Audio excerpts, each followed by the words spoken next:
ठीक है। यहाँ पे अब अपन शुरुआत करते हैं। पहले अपन ये समझते हैं गूगल वर्क कैसे करता है। ठीक है, शुरुआत करते हैं। गूगल एक क्या है, सर्च इंजन। ठीक है, सबको पता है। बेसिक चीज है सर्च इंजन। सर्च इंजन का काम क्या होता है, क्या करता है, लॉट्स ऑफ वेबसाइट्स या वेब पेजेस को कलेक्ट करता है। मतलब उसके गो थ्रू करता है, मतलब हर एक एक अलग अलग वेबसाइट्स वेब पेजेस को ये अपना एक डेटाबेस बनाता है।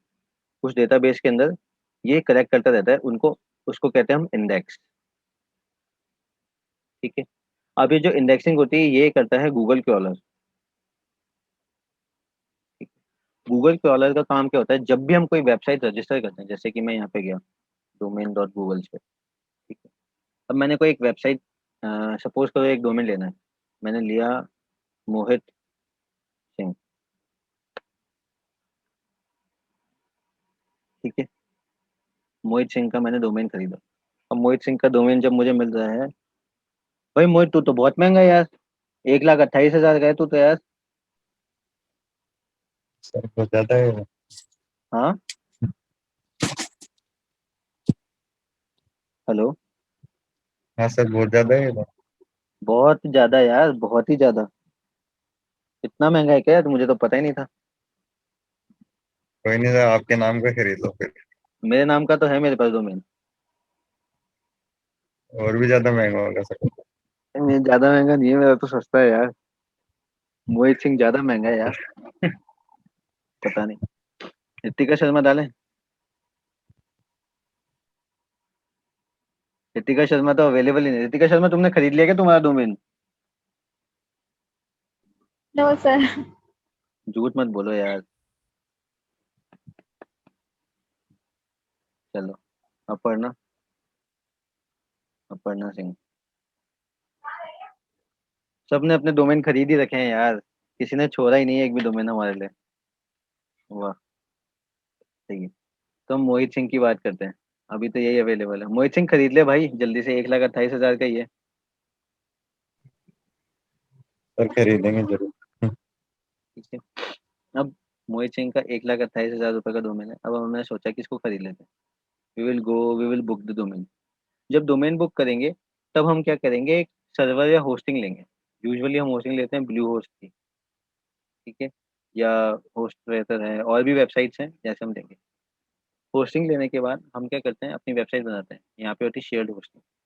बेसिक होस्टिंग बता रहा हूँ। अगर आपको सिंगल वेबसाइट बनानी है, एक बेसिक सिंपल सी वेबसाइट बनानी है और सिंगल वेबसाइट बनानी है, तो होस्टिंग के प्लान होते हैं। 175 रुपये पर महीने से चालू होते हैं और it can goes up to 9999 per month.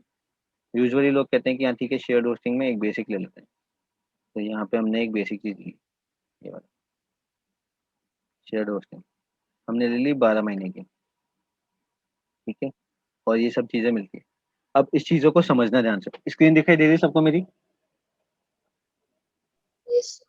ठीक है। Yes yes sir. सर। यहाँ जो चीज समझने की है, ये थोड़ा टेक्निकल लैंग्वेजेस है, इसको समझना। Basic plus choice plus pro. कल को फ्यूचर में जब भी तुम कभी अपनी वेबसाइट बनाओगे या कोई भी चीज करोगे, तो तुम्हारे पास पहले तो अनलिमिटेड वेबसाइट का मतलब ये नहीं होता कि अनलिमिटेड है। That means you have a maximum limit कि आप कितने डोमेन्स एक वेबसाइट पे चला सकते हो, एक hosting. Hosting is a space किसी एक सर्वर पे। सर्वर क्या होता है, एक बहुत बड़ी सुपर कंप्यूटर टाइप होता है। इसमें खूब सारी स्पेस होती है, जैसे 5,000 GB, 10,000 GB, 10,000 TB। और वहाँ जैसे हम होस्टिंग में जाते हैं, हम अपने आप को रजिस्टर करते हैं, तो हमारे को एक छोटी सी स्पेस अलोकेट कर देता है। जैसे यहाँ पे इसने 50 GB दे रखी है, यहाँ पे 250 GB होगी, यहाँ पे 500 GB होगी, यहाँ पे शायद 1,000 GB होगी। वो हमारे को इतने अमाउंट की स्पेस एलोकेट कर देता है। कहते हैं कि ठीक है, आप इतने अमाउंट की स्पेस ले लीजिए और इस पे आप काम कर लीजिए। Then bandwidth. यहाँ पे अनलिमिटेड और अनमीटर्ड में बहुत फर्क होता है। अनलिमिटेड का मतलब होता है कि इसकी लिमिट नहीं है, बट जो डोमेन्स की लिमिट है वो मैक्सिमम होती है 15, इससे ज्यादा अलाउड नहीं होती। तो 15 से ज्यादा वेबसाइट्स नहीं चला सकते। दूसरा अनमीटर्ड एसएसडी। एक होता है मीटर्ड एसएसडी, मतलब कि हाँ लिमिटेड अमाउंट, और अनमीटर्ड मतलब अनलिमिटेड एसएसडी है। बट इसमें एक फैक्ट होता है, जैसे ही आपने 250 GB से ऊपर आप गए, 250 GB से जाने के बाद what they will do, they will say that कि देखो यहाँ पे है कुछ कुछ अमाउंट दे रखा है। हाँ यहाँ पे दे रखा है। That what constraints like website, domain name and email. कुछ चीजें ऐसी होती हैं जो बताते नहीं है। ये क्या करते हैं, जैसे तुमने 250 GB तक का स्पेस एलोकेट कर लिया, फाइल्स डाल दी, वीडियोस डाल दी, अपनी इमेजेस डाल दी, वेबसाइट की कोडिंग डाल दी, वो 250 GB से ऊपर जाएगा तो उसका वो पैसा चार्ज नहीं करेंगे। अगले महीने का जब बिल आएगा ना, उस बिल में ऑटोमेटिकली इंक्लूड करके ले आते हैं, वो बताते भी नहीं है। ये क्या करते हैं, बेवकूफ बनाते हैं हमको। और सेम अनलिमिटेड बैंडविड्थ। बैंडविड्थ का मतलब होता है कि आपके पास 1 GB की अगर बैंडविड्थ है, तो उसमें आराम से आप 100 लोगों को एक टाइम पे जैसे वेबसाइट खोलेंगे ना, तो 100 लोग आराम से खोल सकते हैं वेबसाइट, अगर 1 GB की बैंडविड्थ है। वही 2 GB की बैंडविड्थ है तो 200 लोग, उस हिसाब से आप कैलकुलेट कर लिया करो एक बेसिक वेबसाइट के लिए। पोर्टल्स के लिए अलग होती है और अलग अलग वेबसाइट्स के लिए अलग अलग होता है, स्पेस और उसके रिकमेंडेशन पे होता है। Pre S S L certificate क्या होता है, जब भी अपन वेबसाइट चालू करते हैं तो यहाँ पे आता है HTTP और HTTPS। इस दोनों में फर्क होता है। HTTP होता है हाइपर टेक्स्ट ट्रांसफर प्रोटोकॉल। इसका मतलब होता है जब भी हम कोई वेबसाइट चलाते हैं तो हम वर्ल्ड वाइड वेब, WWW से हम परमिशन ग्रांट करते हैं कि हमें इस पर्टिकुलर आईपी पे, आईपी का फुल फॉर्म होता है इंटरनेट प्रोटोकॉल, हम उसके पास जाके उस पर्टिकुलर वेबसाइट को वर्ल्ड वाइड वेब, इसको हम कहते हैं WWW। उस पर जाके हम डालेंगे जैसे अपर्णा सिंह डॉट, इस पे जाएगी रिडायरेक्ट। तो तब हम जब रिडायरेक्ट करवाते हैं तो क्या होता है कि इसमें दिक्कतें आती है। पहले ज़माने में क्या हैकिंग हो जाती थी, 2005 2008 तक क्या होता है, हैकिंग बहुत चलती थी। तो उन्होंने कहा क्यों ना हम एक प्रोटोकॉल बनाए। उस प्रोटोकॉल के थ्रू क्या होगा कि जब भी कोई वेबसाइट पे विजिट करेगा, वो ऑटोमेटिकली पता लगा लेगा कि ये वेबसाइट सेफ है कि नहीं है। ये इसका फुल फॉर्म होता है HTTPS। तो जब भी कोई वेबसाइट HTTP होती है तो ये सेफ नहीं होती, और जैसे ही HTTPS में हो जाती है तो वो सेफ हो जाती है।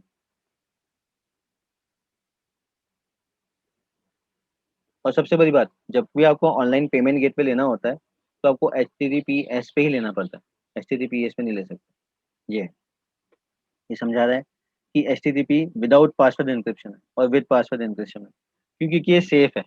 यहाँ पे कोई भी आप छेड़छाड़ी नहीं कर सकते, किसी की फाइल नहीं चुरा सकते, इनफैक्ट आप किसी की झांका झांकी भी नहीं कर सकते। हैकिंग तो बहुत दूर की बात होती है। ठीक है। अब थोड़ा टेक्निकल में जाता हूँ। इसमें सिर्फ वन लेयर होती है ऑफ प्रोटेक्शन। ये ध्यान रखने की जरूरत नहीं है, पर फ्यूचर में कभी कोई पूछे तो जरूर बताना। और HTTPS में होती है 9 लेयर, अलग अलग लेयर होती है। ये प्रोटोकॉल्स होते हैं अलग अलग, कि भाई पहला प्रोटोकॉल है किसको कहते हैं, वर्नरेबिलिटी का। दूसरा प्रोटोकॉल है सिक्योरिटी का। तीसरा प्रोटोकॉल है एंटीवायरस का। चौथा प्रोटोकॉल है शायद का। सारे प्रोटोकॉल्स बने होते हैं HTTPS के अंदर। यहाँ तक किसी को कोई डाउट कुछ पूछना हो तो बताओ। Aparna, Mohit, no Nitika. Sir. No sir. आगे बढ़ते हैं। तो जैसे ही हमने यहाँ से होस्टिंग ली, फिर हमारे को अनलिमिटेड डोमेन्स मिल गए, पार्क डोमेन, सब डोमेन। अब देखो ये बेवकूफ बनाते कैसे। एक डोमेन तो मिलता ही है, साथ में 5 आप डोमेन चला सकते हो, 25 डोमेन रख सकते हो। मतलब मैं एक टाइम पे 25 वेबसाइट तो डाल दूंगा, तो उसमें से चलेंगी सिर्फ 5 ही। That's all। फिर ऑटोमेटिकली डेली मालवेयर स्कैन हो गया, ये कुछ चीज़ें होती हैं, ये हमारे काम की नहीं होती, कभी काम आएंगी भी नहीं, क्योंकि ये ऑटोमेटिकली सब हो जाता है। तो ये होता है बेसिक चीज़। इसके लेने के बाद हम क्या करते हैं, हमारी वेबसाइट को लाइव करते हैं। ठीक है। गूगल। अब गूगल क्या करता है, आप जो भी वेबसाइट है, देखो गूगल का एक क्रॉलर है, वो क्या करता है, वेब पेज को क्रॉल करता है। फिर उस पेज को एनालिसिस करता है कि पेज का कंटेंट क्या है। अपन देखते हैं ना, कई बार कोई वेबसाइट्स बंद कर दी जाती हैं, कोई वेबसाइट को ब्लॉक कर दिया जाता है गूगल से। इनफैक्ट कोई वेबसाइट तो लाइव होती नहीं है, गूगल पे दिखती नहीं है, जबकि कोई बोलता है कि भाई मेरा डोमेन डालोगे तो दिख जाएंगी, पर वो दिखती नहीं है। जैसे मैं आपको बताता हूँ, मेरी वेबसाइट है विशाल सिंह भाटिया, ये चलती नहीं है। इनफैक्ट अगर आप गूगल पे सर्च करोगे,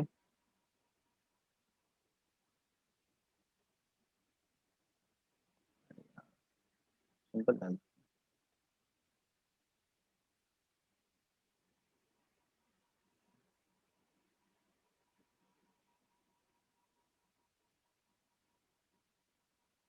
यहाँ पे आ गए। ये मेरे सारी चीज़ें दिखा देगा कि कौन क्या कैसे है। बट अगर मैं यहाँ पे डॉट कॉम डालूंगा ना, ये मेरी वेबसाइट दिखाएगा ही नहीं। मेरी वेबसाइट नहीं होती इंडेक्स। अब इसके पीछे कोई रीजन मानो कुछ मानो, पर नहीं होती इंडेक्स। पूछो क्यों? कोई रीजन बता सकता है मुझे जेन्युइन?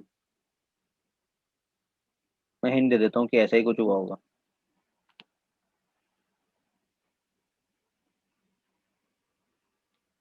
अपर्णा, कोई रीजन बता सकता है कि मेरी वेबसाइट क्यों नहीं रैंक होती गूगल पे? सर बिकॉज वहाँ पे ट्रैफिक बहुत कम है। क्या? मतलब मतलब अभी तक लोगों ने उससे सर्च करके या उस वेबसाइट पे यूज किया है। हाँ, माइट बी अ रीजन हो सकता है। मोहित, आप बताओ। सर थोड़ा सर्वर पे इसकी वो नहीं है, मतलब वही रीजन है कि एक तो ज्यादा सर्च नहीं होता, दूसरा होस्टिंग भी सर इसके मतलब वो होता है ना, वाइड होता है सर ये पूरा गूगल पे, वो नहीं वर्क करता है। रितिका, आप बताओ। सर गूगल इसको प्रॉपर आइडेंटिफाई नहीं कर पा रहा होगा। अगर उसमें ट्रैफिक नहीं है, रीच नहीं हो रही होगी तो गूगल उसको पहचानेगा कैसे कि ये भी कोई साइट है। जी। देखो, मैं आपको एक चीज बता देता हूँ। लाइफ में चीजें हो जाती है, उसके लिए कोई रीजन नहीं पूछता। चीजें क्यों नहीं होती, इसका क्वेश्चन होता है। कल को फ्यूचर में जब भी आप काम करोगे तो आपकी साइट इंडेक्स ना होने के। अच्छा, सबने वो सुना है ना, थॉमस एल्वा एडिसन, वो क्या कहता था कि मैंने 10,000 बार ट्राई किया पर मैं सक्सेसफुल नहीं हुआ। तो वो लोगों को क्या कहता था कि मेरे को 10,000 तरीके पता है जिससे बल्ब नहीं बनाया जा सकता, पर एक तरीका पता है जिससे बल्ब बनाया जा सकता है। तो मैं आपको 5 ऐसे तरीके बताता हूँ जिससे साइट इंडेक्स नहीं हो सकती। और एक तरीका इंडेक्स होने का वो तो है। पहला, कि कोई भी अडल्ट कंटेंट आपकी साइट पे नहीं होना चाहिए। दूसरा, साइट पे HTTPS प्रोटोकॉल, इस कारण से अगर नहीं होता तो भी नहीं होती। Third, site map dot H T M L होना चाहिए। Site map dot H T M L क्या होता है? वो आपके पेज को एनालाइज करता है और कंटेंट बनाता है। इसको कहते हैं साइट मैप डॉट एच। इसको आप गूगल से सर्च कर सकते हो, गूगल साइट मैप के लिए। तो XML साइट मैप क्रिएटर होता है। तो मैं यहाँ पे जाके अपनी वेबसाइट का नाम डाल दूंगा, जैसे कि एक वेबसाइट अपन बना देते हैं, डिजिटल लीडर एक वेबसाइट है। ठीक है। अब मैंने क्या किया, इस वेबसाइट का मुझे साइट मैप बनाना है। तो मैंने साइट को कॉपी किया और यहाँ पे मैं इसका पेस्ट कर देता हूँ। तो मेरे को ये साइट मैप बना के दे देगा। ये मैं लिंक आपके साथ सबके साथ शेयर कर देता हूँ, ये साइट मैप का। ठीक है। यहाँ से आप बना सकते हो। ये आपको बताएगा कि साइट मैप, जैसे देखो यहाँ पे लिखा है ना, we are crawling your website. Google क्या करता है? गूगल के बॉट्स होते हैं, रोबोट्स होते हैं, छोटे छोटे एल्गोरिथम। वो आपकी साइट को क्रॉल करेंगे, फिर इसका साइट मैप बना के दिखाएंगे। अब साइट मैप बनाने के क्या दो सबसे बड़े फायदे होते हैं। पहला, तो जो वेबसाइट होती है वो ऑटोमेटिकली इंडेक्स हो जाती है जब साइट मैप बन रहा होता है। दूसरा, ये साइट मैप जैसे ही बनता है, तो अगर आपकी वेबसाइट पे कभी भी कोई एरर आता है तो ये सर्टिफिकेट बन के दिखेगा। तो कल को गूगल पूछेगा कि आपके पास साइट मैप है, तो कहना हाँ हमारे पास साइट मैप है, and you can see that site. ठीक है। अब यहाँ पे मेरा साइट मैप बनने ही वाला है। मैं दिखाता हूँ, देखो कैसे साइट मैप बना।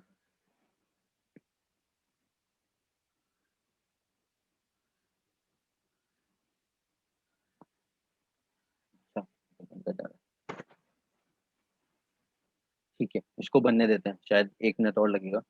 तो ये बता रहा है स्कैन कितने हैं, एडिट कितने हैं, क्यूट कितने हैं। मतलब कितनी फाइलें स्कैन करी, कितनों को ऐड किया। मतलब 37 में से 7 को तो हटा दिया, 8 को हटा दिया, क्योंकि वो शायद उस लिमिट तक नहीं होंगी। उसमें जो डेटा होगा या कंटेंट होगा वो अच्छा नहीं होगा तो उसको डालता ही नहीं। ये भी चीज़ ध्यान रखना। ये सब ये करके देता है ऑटोमेटिकली। और क्यूड मतलब कि बाकी इतनी फाइलें जो क्यूड है वो भी चलेंगी, 19 फाइल अभी और भी क्यूड है। तो ऑटोमेटिकली उस चीज़ में चेक होती है। ये कंटेंट को चेक करता है। ठीक है। आपका अडल्ट कंटेंट नहीं होना चाहिए, साइट HTTPS नहीं होता है, HTML पे नहीं होना चाहिए। दूसरा, साइट पे साइट index.html। कभी भी कोई भी वेबसाइट बनती तो उसमें index.html की फाइल होना जरूरी है, दैट्स मैंडेटरी। ओके, इसके बिना आपकी वेबसाइट कभी भी गूगल के सर्च पे आती नहीं। पांचवा और सबसे इम्पोर्टेंट, गूगल ब्लॉक या फिर डोमेन ब्लॉक या एक्सपायर। अगर आपकी वेबसाइट में कुछ भी ऐसा हो, सपोज करो मैं बताता हूँ, एक्सपायर्ड डोमेन्स होते हैं, जैसे कि मैंने एक डोमेन खरीदा है, एक वेबसाइट है यहाँ पे, एक्सपायर्ड डोमेन खरीद सकते। सपोज करो मेरे पास एक डोमेन था xyz.com, वो डोमेन अपन ने यहाँ पे सर्च कर लिया, एक्सपायर्ड डोमेन, ठीक है। जैसे ये है गे पोजिशंस डॉट कॉम, नेक चेक्स डॉट कॉम, गंदे गंदे डोमेन आ रहे हैं, कृपया करके यहाँ मत देखिए, ये बहुत गंदी गंदी चीजें हैं। जैसे अपन ने ये देख लिया यो पॉइंट, ठीक है। अब यो पॉइंट जो है डोमेन डॉट कॉम, ये कोई डोमेन होगा। अब इस डोमेन पे ये 2016 में इसने बुक किया है, और उसके बाद इस पे कुछ काम वाम किया होगा। हुआ ये कि ये डोमेन पे कुछ गलत चीजें आ गई, उस गलत चीजों के कारण क्या हुआ, ये डोमेन गूगल ने पिछले साल या 2-3 साल पहले ब्लॉक कर दिया। अब आप एक काम करोगे, आप क्या करोगे, यहाँ जाओगे डोमेन डॉट गूगल में, ठीक है, यहाँ पे डालोगे यो पॉइंट, आपको डोमेन तो मिल जाएगा, देखो यो पॉइंट डॉट डोमेन डॉट,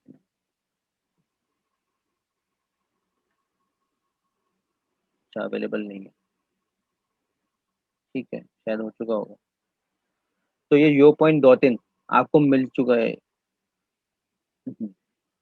मतलब मिल जाएगा, ऐसा कोई दिक्कत नहीं। आपने बुक किया, बुक करने के बाद आपको पता चला कि नहीं यार ये तो दिक्कत दे रहा है या कुछ हो रहा है, तो आपने देखना पड़ेगा कि उसकी हिस्ट्री कैसे थी। हिस्ट्री देखने के लिए हमको क्या करना पड़ता है, ब्लैक बॉक्स एक जगह होती है, ब्लैक बॉक्स, ठीक है, ब्लैक बॉक्स को ओपन क्या कहते हैं,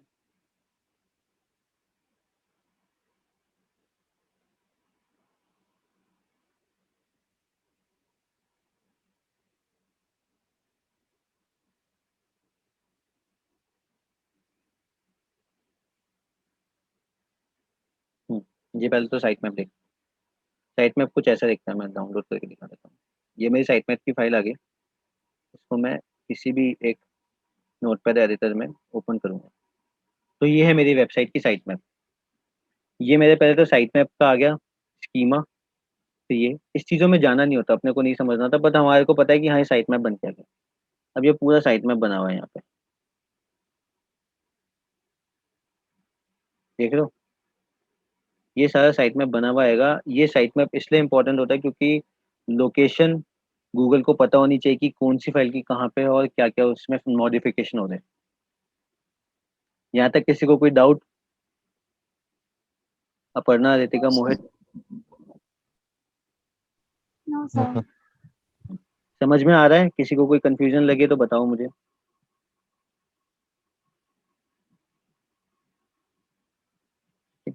अब अपन बात करते हैं ब्लैक बॉक्स पता कैसे लगेगा। आर्काइव नेट करके एक जगह होती है, इंटरनेट आर्काइव। इसमें क्या होता है, दुनिया भर की जितनी भी वेबसाइट्स होती है ना, उनका हिस्ट्री होता है। जैसे कि अगर मैं यहाँ पे डाल देता हूँ यो पॉइंट डॉट इन, तो अगर इस वेबसाइट का कुछ हिस्ट्री होगी, इसको अपन कहते हैं हिस्ट्री, तो ये मुझे बता देगा। तो इसकी कोई है ही नहीं, वेबसाइट कौन सी थी, जैसे मैं विशाल सिंह भाटिया डाल देता हूँ,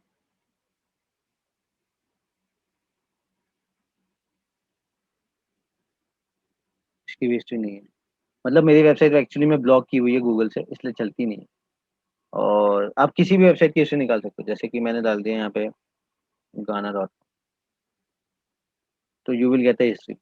2001 में, 2000 में कैसी दिखती थी वेबसाइट, उसका एग्जैक्ट पता लग जाएगा। जैसे यहाँ पे मैंने सर्च किया गाना डॉट कॉम, और यहाँ पे देखो मुझे यहाँ पे दिख गया। अब 2000 में, जब सन 2000 था, और तब ये कैसी दिखती थी, 18 अक्टूबर को लास्ट इसका स्नैपशॉट है, 5:11 तो वो अपन देख सकते हैं। ये वेबसाइट कुछ ऐसी दिखती थी, कमेंट देखते हैं। थोड़ा सा आगे बढ़ते हैं अपन।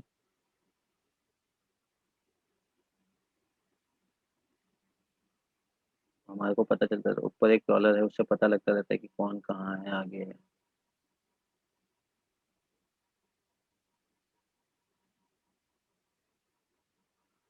तो दिख जाओ।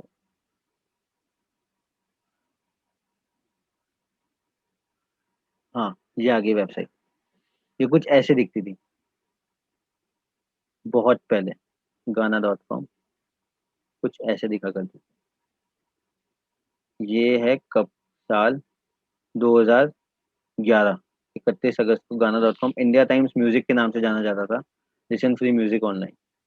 31 अक्टूबर 2011 है। और अब इसको आप यहाँ देखो, अप्रैल 31 2012, ये वेबसाइट कुछ अब ऐसी दिखेगी। हाउसफुल टू, ब्लड मनी, जन्नत टू, अब ये कुछ ऐसी दिखती है। अब ये आइडिया के थ्रू होगी परचेज, कुछ ऐसी दिखती थी। तो आपको उस वेबसाइट की पूरी हिस्ट्री पता लग जाती है। मैं ये लिंक डाल देता हूँ, तो आप यूज कर सकते हो चेक करने के लिए कि वो इसकी हिस्ट्री क्या थी। यहाँ तक समझ आया। अब हुआ ये कि जब मेरी साइट इंडेक्स होती है तो उसका पेज का कंटेंट एनालाइज किया जाता है, तो उसको एक डेटाबेस में स्टोर किया जाता है जिसको हम बनाते हैं इंडेक्स फाइल। अब अपन बात करते हैं रैंकिंग एल्गोरिथम की। हमारा डिजिटल मार्केटिंग का काम ये होता है कि ताकि हम अपनी वेबसाइट को रैंक करवा सकें। रैंक करवाने के लिए सबसे इंपॉर्टेंट पार्ट होता है कीवर्ड्स। अब कीवर्ड्स कैसे काम करते हैं? जब भी हम कोई कंटेंट बनाते हैं, जैसे कि मैंने यहाँ पे सर्च किया, रितिका कुछ भी बताओ, क्या सर्च करूँ मैं गूगल पे?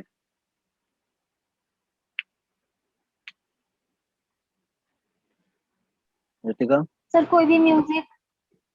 कुछ भी बताओ तो सही। सर कोई सॉन्ग सर्च करो। सॉन्ग का नाम तो बताओ। कोई भी आप बता दो। मैं सॉन्ग सुनता ही नहीं यार।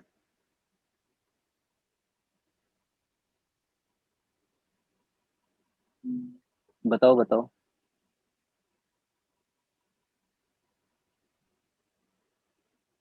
सर पानी पानी। ठीक है, पानी पानी हमने सर्च कर लिया, ये सर्च रिजल्ट आया। अगर मैं इसको पिछले साल सर्च करता तो क्या ये रिजल्ट आता? मोहित बताना।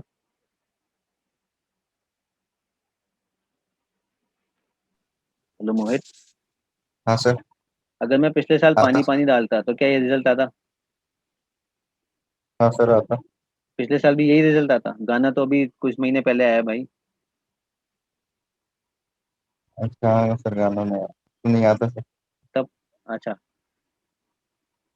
पानी पूरी, ठीक है, इसके नाम पे ये आता है। चलो मैं तुमसे एक चीज पूछता हूँ, एप्पल क्या होता है? फ्रूट। गलत। एप्पल क्या होता है? ये कोई फ्रूट नहीं है।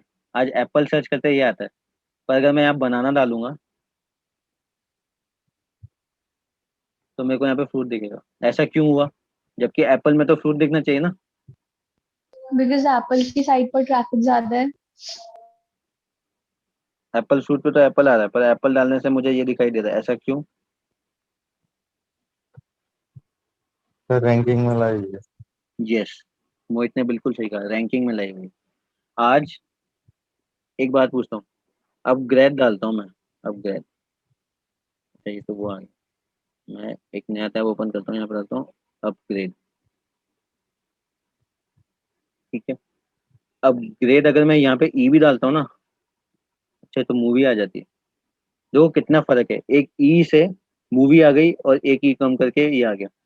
तो गूगल क्या करता है, तुम्हारे डेटा को एनालाइज करता है। जब ये एनालाइज करता है तो ये चीज देखता है यार क्या चीज इंपॉर्टेंट थी। ठीक है, क्या चीज ऐसी इंपॉर्टेंट थी जिस कारण से हमारा जो है रैंकिंग एल्गोरिथम वो चलता है। अब रैंकिंग एल्गोरिथम में चार चीजें इंपॉर्टेंट होती है, ठीक है। अब बात करते हैं हम रैंकिंग एल्गोरिथम।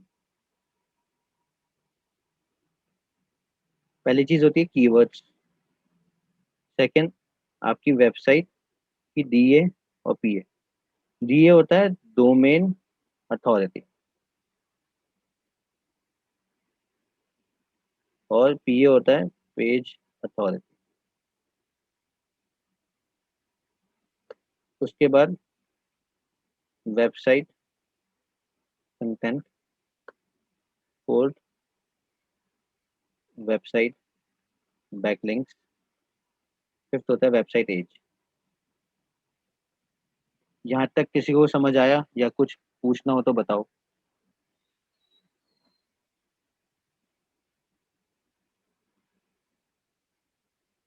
मोहित, अपर्णा, रितिका, कुछ पूछना है यहाँ तक? ये समझ आया? यस सर, समझ में आ गया। ठीक है, अब अपन बात करते हैं पहले डीएपीए की, डोमेन अथॉरिटी और पेज अथॉरिटी क्या होती है। Domain authority and page authority are like, जितना साइट पुराना होता है,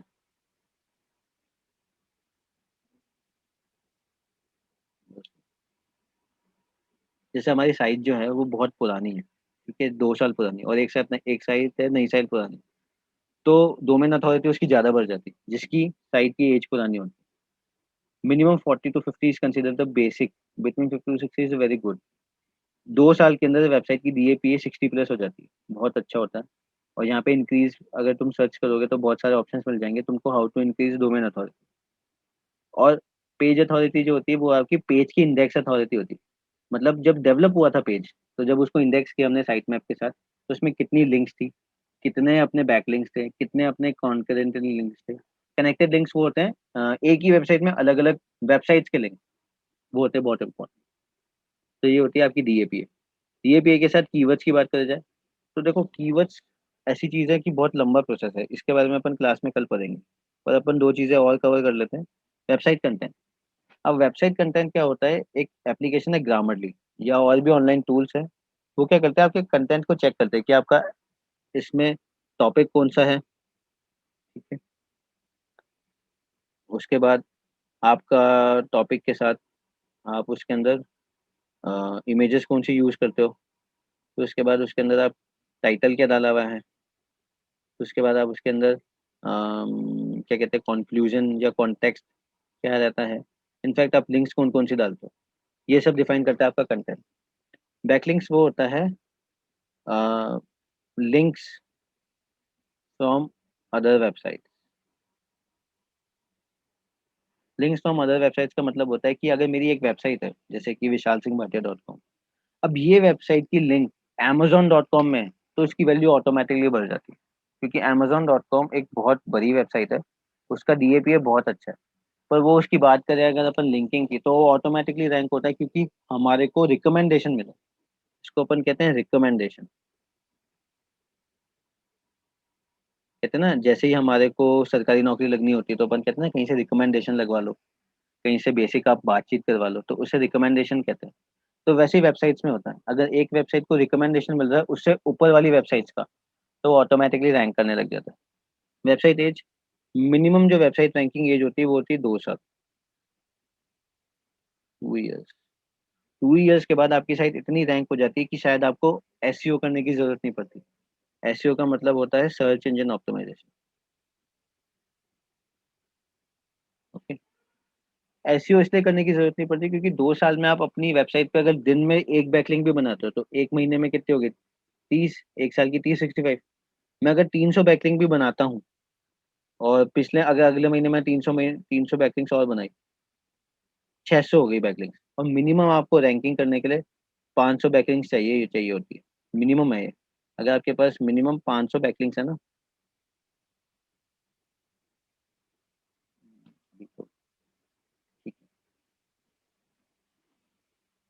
minimum you need 500 backlinks to rank, okay. ये अपना बेसिक फंडा है। कैसे हम अपनी वेबसाइट को रैंक करवाएंगे, ये रैंकिंग एल्गोरिथम क्या करता है, गूगल के एल्गोरिथम है कि भाई वो वेबसाइट क्यों रैंक होगी, किस लिए रैंक होगी, और क्या केस और क्या कंटेंट, जो कंटेंटिविटी होती है उस पर रैंक होगी। तो सबसे पहले आता है कीवर्ड, फिर वेबसाइट की डीएपीए, वेबसाइट का कंटेंट, वेबसाइट की बैकलिंक और वेबसाइट का एज। तो कुछ वेबसाइट जल्दी भी रैंक होती है 1 साल के अंदर, क्योंकि उनके पास बैकलिंक्स बहुत अच्छी होती है। अगर आपके पास मिनिमम 500 बैकलिंक आ जाएगी अपनी वेबसाइट के अंदर, तो वो ऑटोमेटिकली रैंक होना चालू हो जाएगी। और 500 बैकलिंक बनाना बहुत बड़ी बात होती है, इसके बारे में हम कल बात करेंगे। कल हम शुरुआत से बात करेंगे कि कैसे अपन रैंकिंग एल्गोरिथम पे काम करेंगे। यहाँ तक किसी को डाउट कुछ पूछना हो तो बताओ। नहीं। अपर्णा? No sir. क्लास अभी भी बोरिंग लग रही है या इंटरेस्टिंग लग रही है, ये बता दो। अपर्णा, रितिका, मोहित, नींद तो नहीं आ रही क्लास में? सर बढ़िया। नहीं सर। नहीं सर, पहले एक से बार तो ऊपर करो ना, मेरे को स्क्रीनशॉट लेना है ऊपर वाले का। मैं ये नोट्स भेज दूंगा आपको। Okay sir. मैं जो भी यहाँ पे बना रहा हूँ उसको लिखने की जरूरत नहीं है, ये आपके पास ऑलरेडी नोट्स में बना बना आएगा। मैं इसलिए कर रहा हूँ क्योंकि बार बार लिखने की कोई मेहनत नहीं है। और इस चीज को समझना, क्योंकि ये चीज समझोगे तो आपके लिए बहुत फायदे करेगी। इसको लिखना नहीं है अपने को, ठीक है? इसको अपन डाउनलोड कर लेते हैं। तो डोमेन्स के लिए मैं वेबसाइट बता देता हूँ, ये मैंने यहाँ पे डाल दी है वेबसाइट, यहाँ पे open।